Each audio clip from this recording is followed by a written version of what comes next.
사람은 모두 다 죽게 됩니다.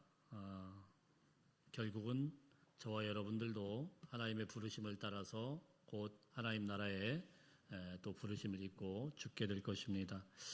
문제는 죽음이 문제가 아니고요. 죽은 뒤에 어떤 흔적을 남기느냐가 굉장히 중요하다고 생각을 합니다. 어떤 사람들은 재산을 많이 남기고 돌아가시는 분들이 계셔요. 근데 이 재산 때문에 계속 안 싸우던 형제들이 싸우고 다투고 갈라지는 경우가 얼마나 많습니까? 또 어떤 사람은 자신의 이름을 굉장히 크게 남기는 사람도 있습니다. 그러나 그 이름이 영원무궁토록 기억되는 것은 또 아닙니다.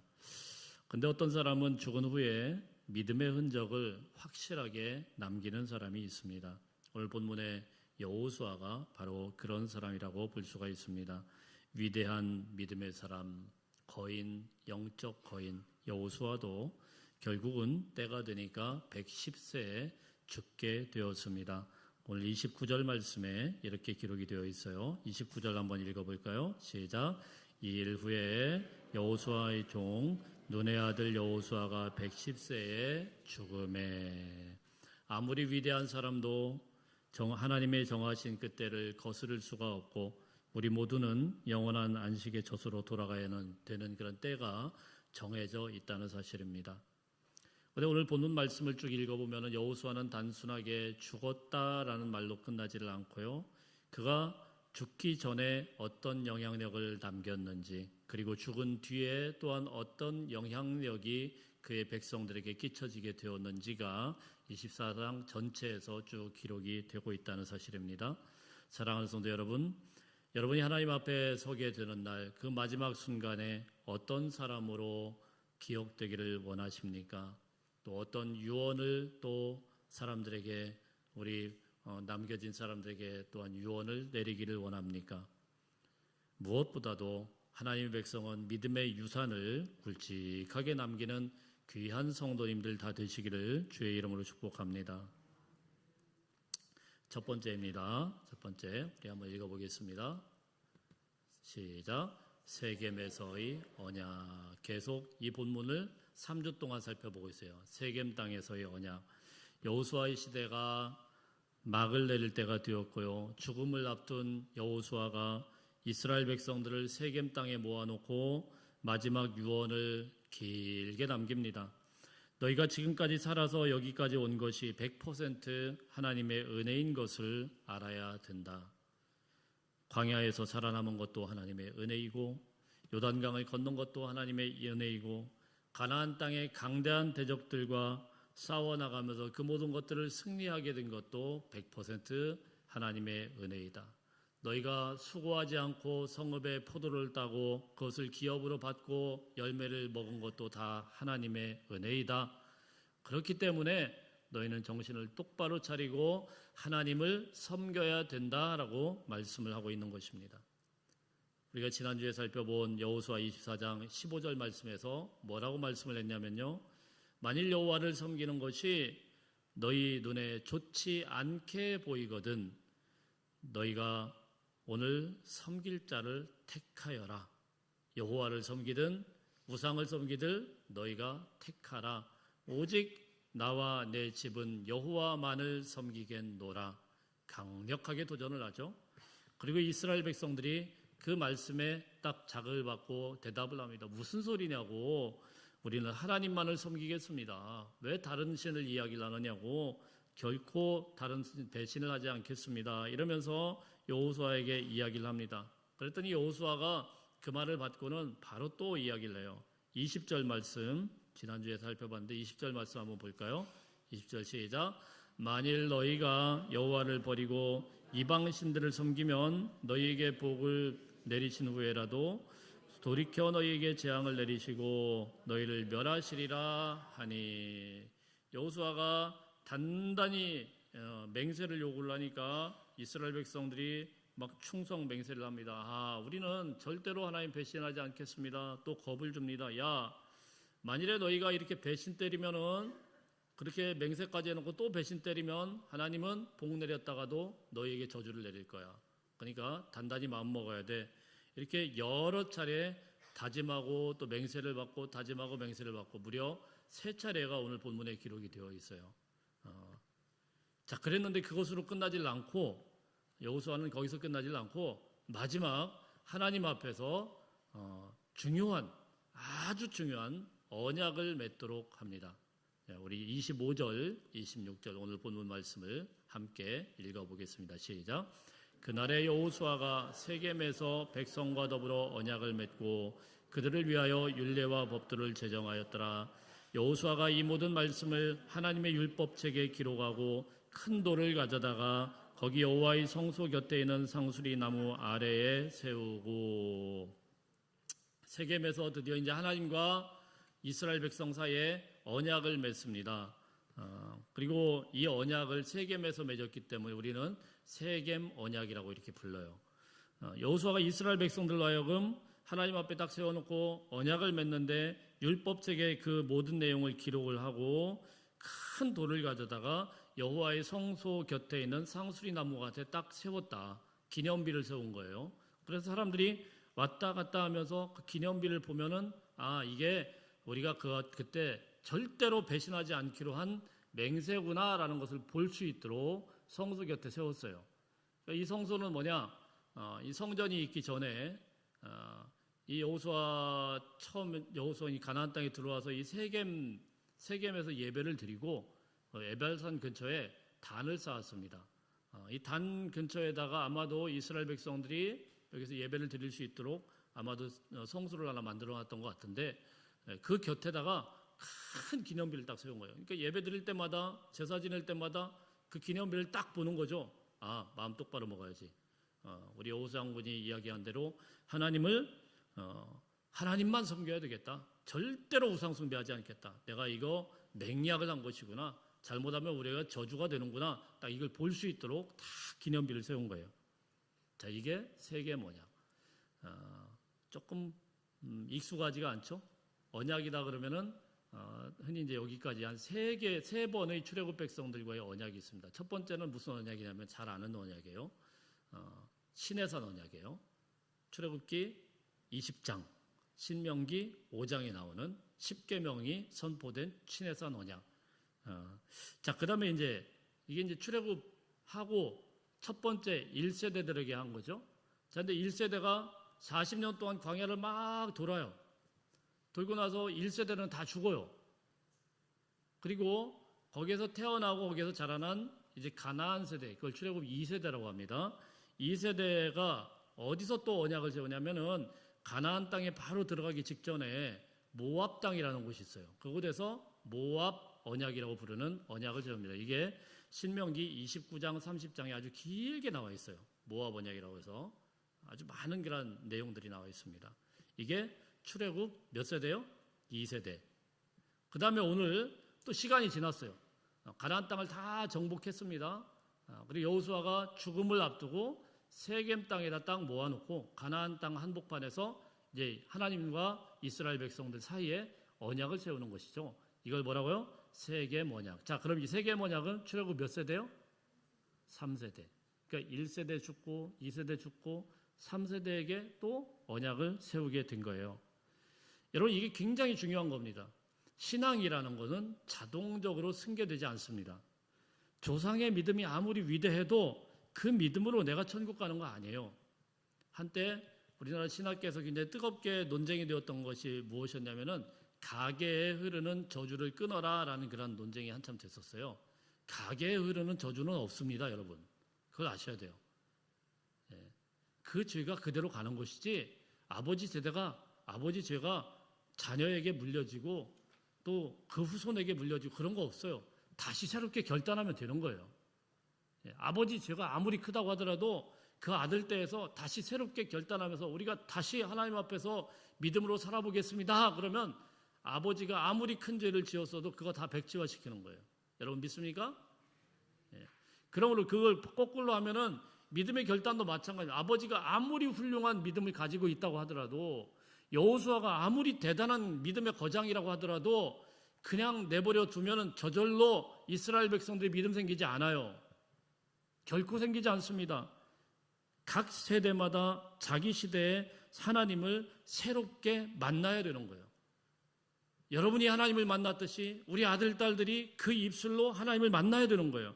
자기 입으로 하나님을 신앙을 고백해야 되고 자기 심령으로 하나님과 언약을 맺어야 되는 거예요. 여호수아는 돌을 크게 세웠어요. 단순한 돌덩어리가 아닙니다.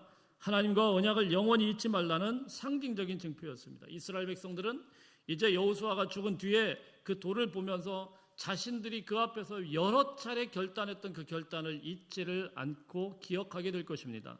그리고 오늘 본문은 이렇게 강력하게 영향력을 끼치고 죽게 된 여호수아에 대해서 뭐라고 기록을 하고 있냐면은 31절 말씀 읽어봅니다. 31절 시작.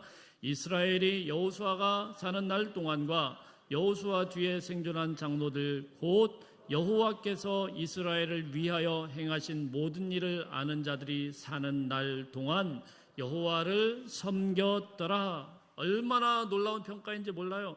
여호수아는 죽었어요. 죽었지만 그의 영향력은 여전히 시퍼렇게 살아있는 거예요. 그래서 그가 죽었지만 여호와께서 여호수아가 생존할 때 행하셨던 그 모든 일들을 기억하는 사람들은 다 누구를 섬겼다고요? 여호와를 섬겼더라. 죽어서도 전도한 사람이에요. 죽어서도 전도한 사람이 여호수아예요. 여러분 믿습니까? 얼마나 위대한 사람입니까? 근데 반대로 거꾸로 보면 이 말씀은 굉장히 한 복선을 깔고 있죠. 그건 무엇입니까? 여호수아를 기억하는 그 세대가 끝나자 하나님을 섬기는 일도 무너지기 시작하더라라는 게 사사기의 메시지입니다. 사사기는 무엇입니까? 여호수아가 죽은 그 다음 세대를 이야기를 하죠. 이스라엘 백성들이 가나안 땅을 다 정복하고 그리고 그곳에서 하나님을 기억하고 하나님을 예배해야 된 그 백성들이 어떻게 변질이 되었느냐. 사사기 2장 10절 말씀은 이렇게 기록을 합니다. 2장 10절 시작. 그 후에 일어난 다른 세대는 여호와를 알지 못하며 여호와께서 이스라엘을 위하여 행하신 일도 알지 못하더라. 다른 세대가 뭘까요?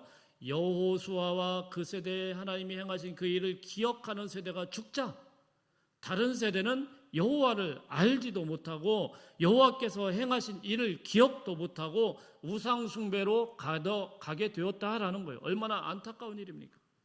사랑하는 성도 여러분, 그러니까 나 혼자만 잘 믿고 나 혼자만 천국 갈 그런 생각하시면 안 돼요. 남은 인생이 얼마나 시간이 되는지 모르겠지만 물론 나부터 하나님 앞에 제대로 서야 되겠죠. 십자가 앞에서 내 믿음을 항상 점검해야 되겠죠. 그러나 거기서 절대 끝나면 안 됩니다. 저와 여러분들에게는 분명한 숙제가 있어요. 믿음이 다음 세대로 이어지지 않으면 우리의 사랑하는 자녀들은 방향을 잃어버릴 것이고 하나님을 다 떠나게 될 것입니다. 그러므로 여러분, 뼈를 깎는 아픔이 있다고 하더라도 우리 자녀들을 하나님 앞에 바르게 세우는 일에 남은 인생을 온전히 헌신할 수 있기를 주의 이름으로 축복합니다. 여러분이 죽은 뒤에 자녀들이 이렇게 말하면 얼마나 행복하겠어요. 우리 아버지는 정말 하나님의 사람이었어. 우리 아버지가 기도한 그 책상 더미를 보면서 이게 우리 아버지가 정말 눈물을 흘리며 기도한 그 흔적이구나. 그걸 붙들고 자녀들이 울면서 그래, 아버지가 그렇게 평생 동안 믿었던 하나님, 나도 일평생 배신하지 않을 거야. 이런 각오가 있어야 되는데 마지막에 자녀들하고 사이가 안 좋아가지고 막 소리나 버럭버럭 지르고 화가 나가지고 기억하는 거는 우리 아버지가 나를 너무 속상하게 했어. 내가 아버지가 믿는 하나님 절대로 믿나 봐라. 막 이래가지고 그냥 전도길을 다 막아버리고 그러면 되겠어요, 안 되겠어요? 절대로 안 되죠. 절대로 안 되죠. 우리 옆 사람에게 한번 인사하십시다. 좀 힘내십시다. 전도가 잘 안 된다고 하더라도 우리 아이들 가지고 씨름해야 돼요. 끝까지 씨름해요. 왜? 그 아이들의 생명이니까. 이런 강력한 믿음의 흔적을, 여호수아와 같은 강력한 믿음의 흔적을 다 남길 수 있는 믿음의 거인들 다 되시기를 축복합니다. 자, 여호수아를 마치면서 이제 여호수아를 전체적으로 정리하면서 여호수아의 리더십이 어떤 건가를 한번 살펴보면서 마치려고 합니다. 자, 여호수아의 리더십의 핵심은 무엇이었냐면은 첫 번째는요, 오랫동안 준비된 사람이었다는 거예요. 하나님은 절대로 급조된 지도자를 쓰지 않습니다. 여호수아는요, 약 한 80세쯤에 이스라엘의 지도자가 되어가지고 110세에 죽었으니까 한 30년 정도 사역을 한 거예요. 하나님은요, 철저하게 많이 오랫동안 준비한 사람을 씁니다. 준비가 안 되었으면 준비를 시킵니다.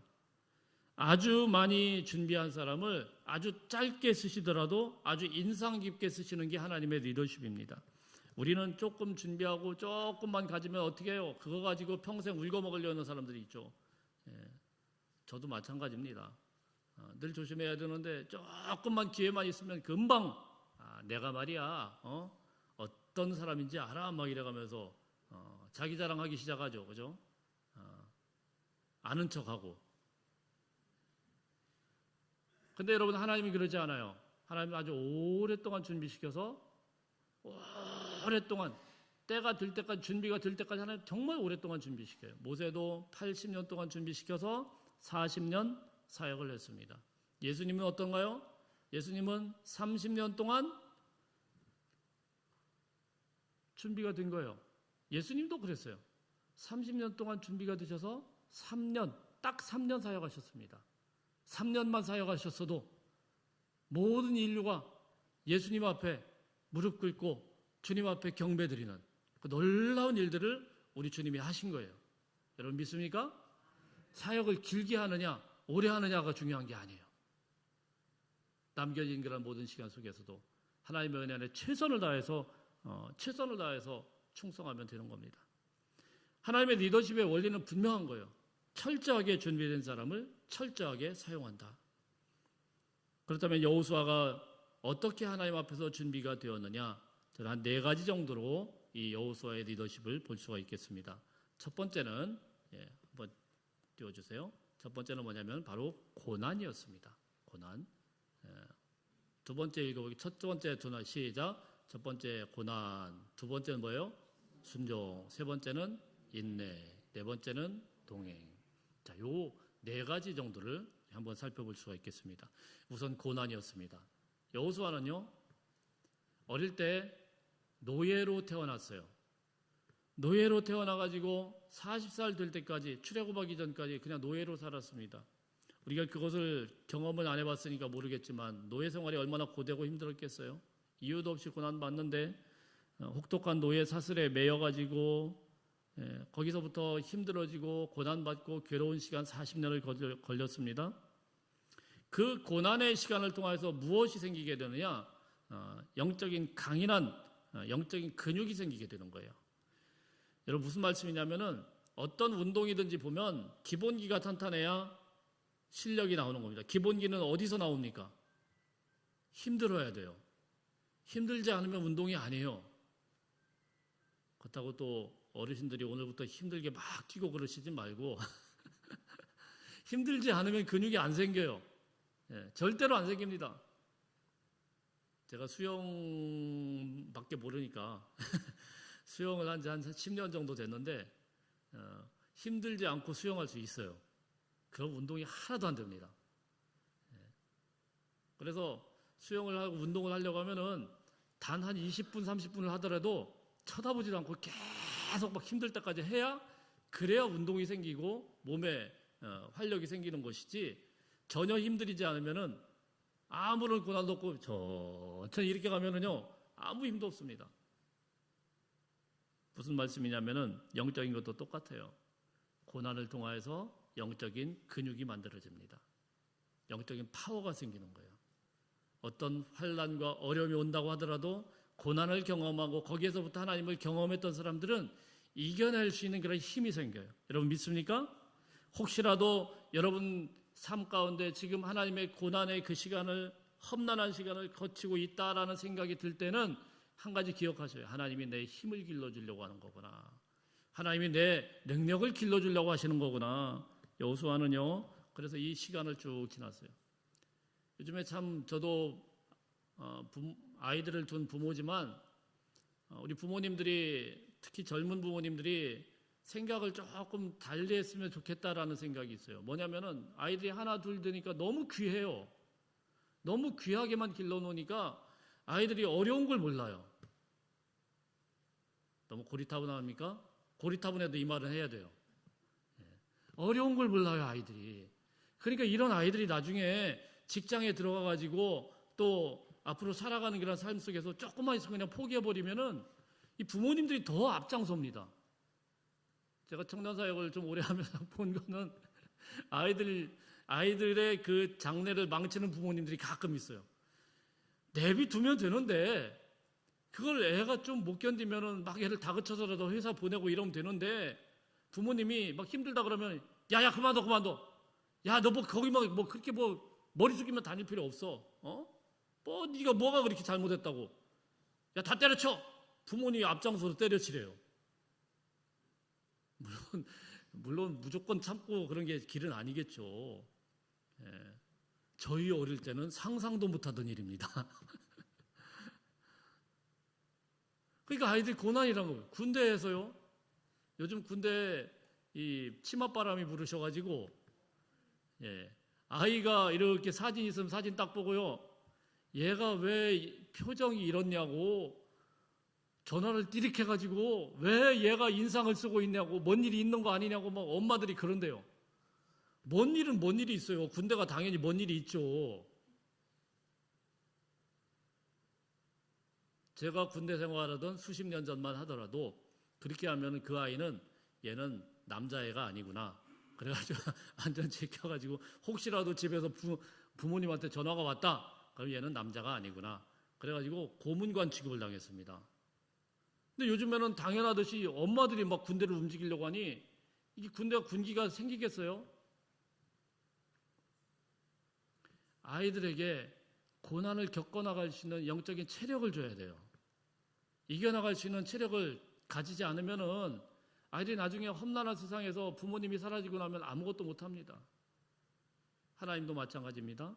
우리의 영적으로 이걸 이겨나가고 극복해 나갈 수 있도록 고난이라는 것을 반드시 통과하도록 하세요. 누구에게나 다 고난이 있어요. 어려움들이 있어요. 실실 웃고 있지만 고난 없는 사람은 없어요. 그렇죠? 예. 자, 두 번째입니다. 두 번째 기둥은 뭐라고 했어요? 순종의 사람이었다 그랬습니다. 순종의 사람이었다. 누구든지 남의 밑에서 오랫동안 있는 것을 좋아하는 사람은 없습니다.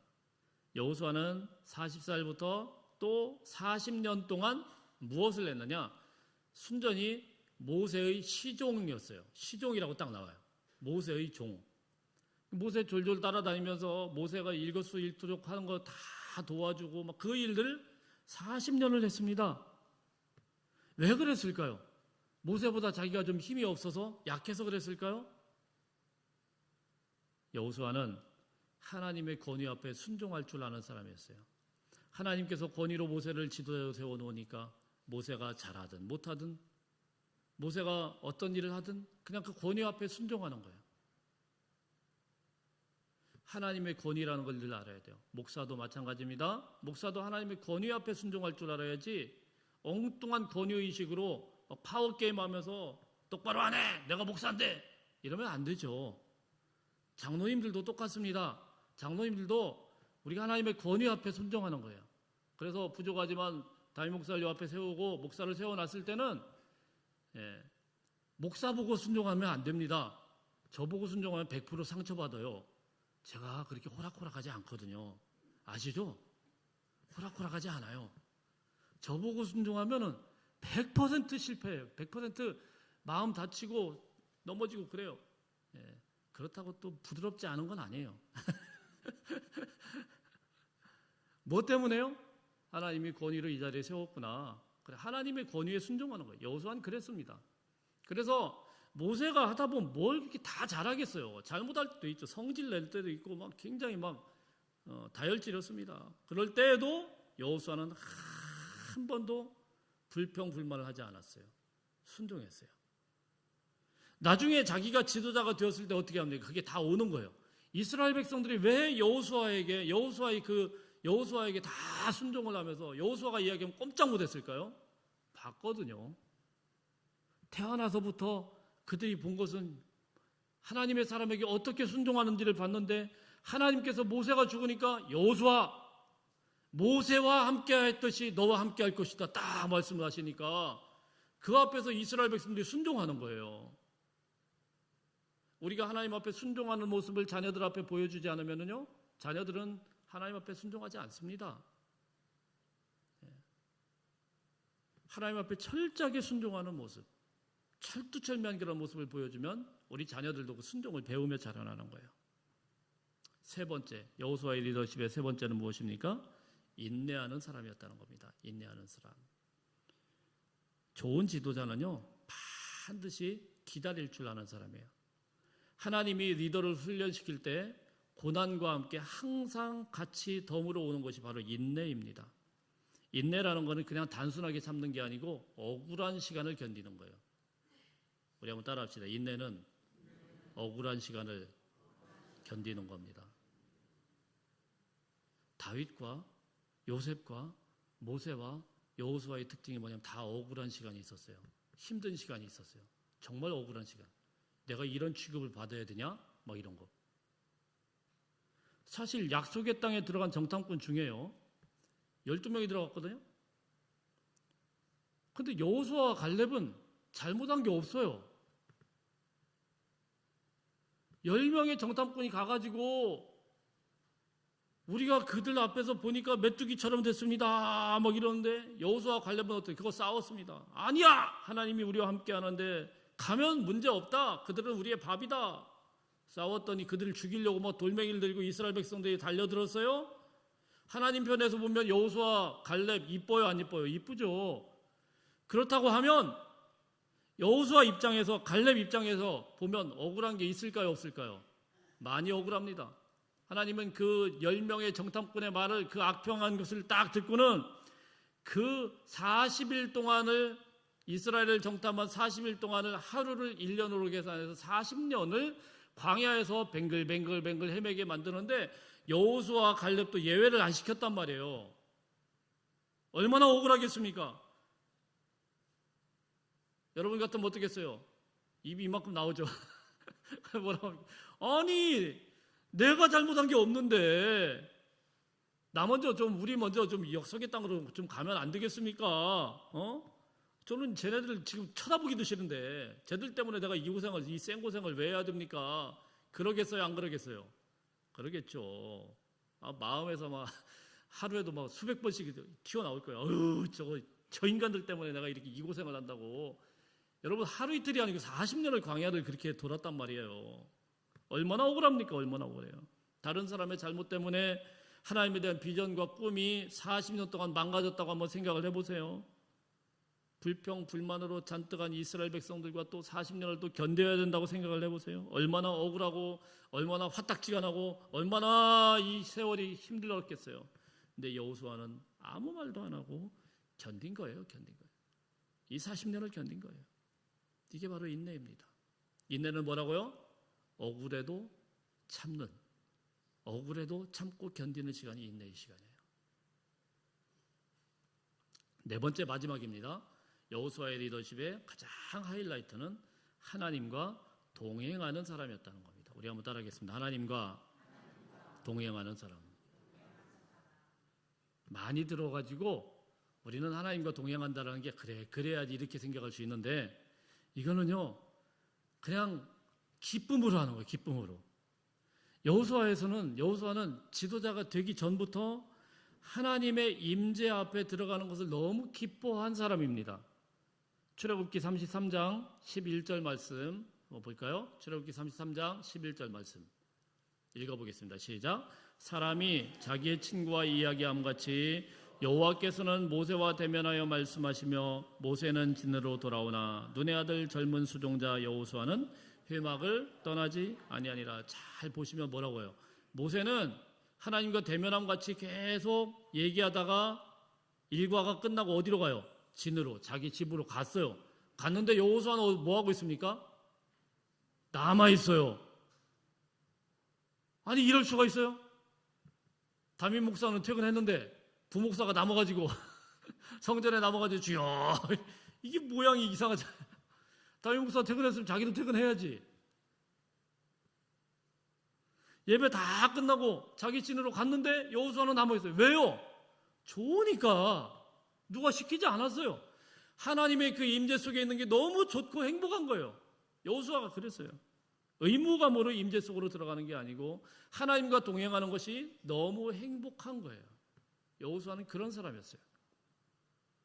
그 누구보다도 하나님을 향한 갈망이 있었고 하나님의 그 임재를 사모하는 그런 마음.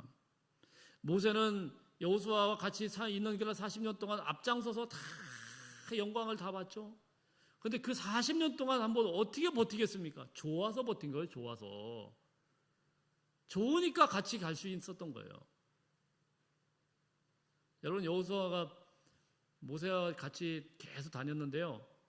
모세가 시내산으로 올라가서 40일 동안 안 내려옵니다. 시내산에서 보니까 막 하나님의 막 번개 치고 막 벼락 치고 막 하나님 우렁쾅쾅쾅쾅 하고 모세는 진짜 지금 뭐가 뭔지도 모르고 막 거기서 막 은혜 받고 있는데 여호수아 어디 있어요? 아무데도 안 서 있거든요.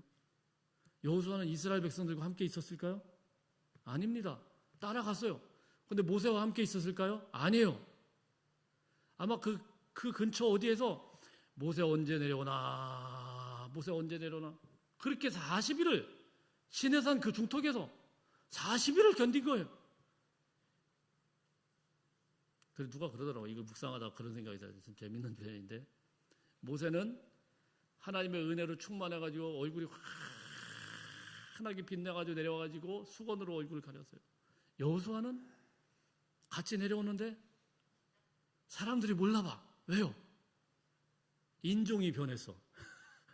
너무 태양이 뜨겁게 시내산에 장렬하는데 40일 동안 이렇게 대기를 하고 있다 보니까 인종이 변했어요. 새까매졌어요. 왜 그렇게 그런 짓까지 했을까요? 좋아서. 하나님과 같이 임재하는 같이 곁에 있는 게 너무 좋은 거예요, 여호수아는. 그래서 여호수아를 가만히 읽어보다 보면은요, 놀라운 게 모든 전쟁에 있어가지고 여호수아는 항상 하나님 앞에 묻습니다. 묻고 하나님을 의지하고 하나님과 동행하고 승리하게 돼요. 물론 그렇지 않은 것도 한두 개는 있죠. 항상 여호수아는 오버를 하였어요. 하나님께 물어요. 가도 됩니까? 승리하게 하십니까? 하나님과 동행하는 것이 너무 좋은 거예요. 사랑하는 성도 여러분, 여호수아도 죽었습니다. 우리도 언젠가는 하나님 앞에 서게 될 것입니다.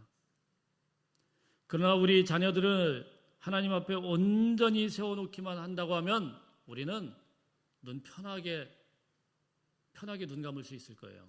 그렇지 않아요? 우리의 소원은 통일이 아니고 우리의 소원은 자녀들의 믿음이에요. 아니에요, 여러분? 우리 사랑하는 자들의 믿음 아니에요. 그렇다면 이 다 남겨질 세대가 어떻게 해야 하나님 앞에 설 수가 있겠습니까? 우리 사랑하는 자녀들이 인내할 줄 알고 순종할 줄 알고 고난 속에서도 무너지지 않고 하나님의 임재를 사랑하는 사람으로 여호수아와 같은 그런 사람으로 굳건하게 세워질 때 그들의 미래는요 하나님의 은혜로 충만하게 세워질 줄로 믿습니다. 사랑하는 성도 여러분, 우리 자녀들이 잘 되기를 원하십니까?